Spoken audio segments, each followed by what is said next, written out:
আজকে আমাদের বাড়িতে নতুন একটা রেসিপি তৈরি হচ্ছে, নাম হলো ফুচকা।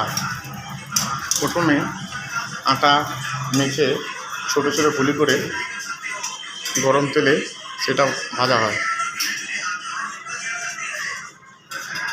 আমার মিসেস সোনালি তৈরি করছে।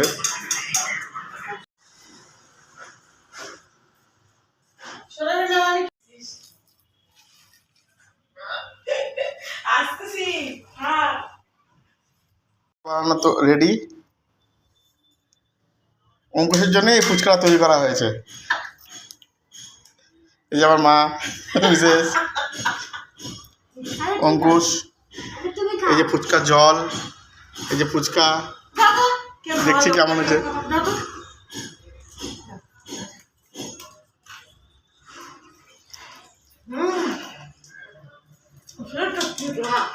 এখন